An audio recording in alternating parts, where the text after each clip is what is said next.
All right, we're gonna make our third video in our series on making bows for a corsage.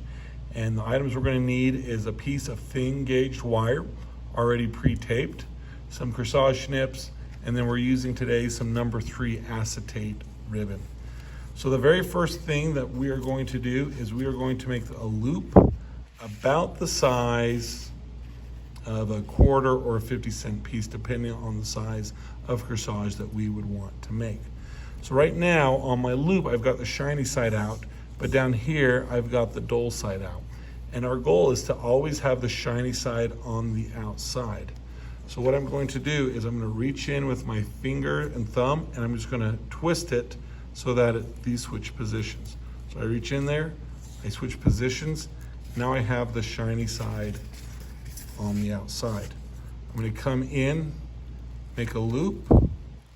So now I've got my center loop, my side loop, but now again I have the dull side out. So I'm going to come in, make a twist, and make my loop. Now I'm going to repeat that 5 times or 4 times so that there are 4 on each side, which altogether will give us 8 loops that we can be able to use. So loop and twist, loop and twist,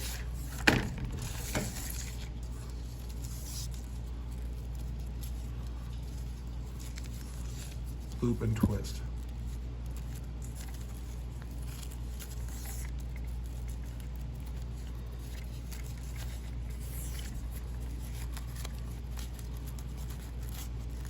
So now that I have it, and there's a good chance, I'll just be honest, as you guys make this, your hands are gonna cramp up. You may drop it and lose it. If you lose it, just go ahead and cut the ribbon and start over at that point, because once you get the bends in the ribbon, it doesn't look nice to try and do it again. So now I'm gonna thread the wire carefully between my thumb and the top of the bow, very similar to what we did in our bottom bow. I can go ahead and cut off this ribbon off the bolt. And just like with our bottom, our middle bow, we're going to pinch it close together, hold tight, and then we twist the bow, not the wire. Now you're probably looking at that and thinking, that doesn't look that good. And you're right, it doesn't. But there's a couple things that we can do to make it look a little bit better. The first thing is we're gonna cut our bottom loop on each side. And what that's gonna do is that's gonna give us a tail that we can use for our bow.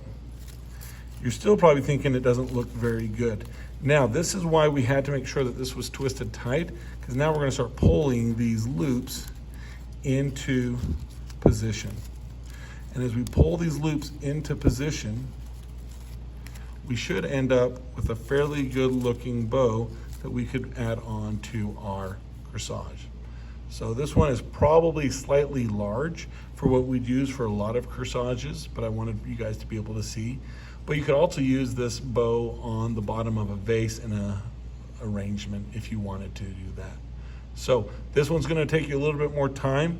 Don't get frustrated, do your best, and you'll be making awesome bows as soon as you put a little work in. Good luck.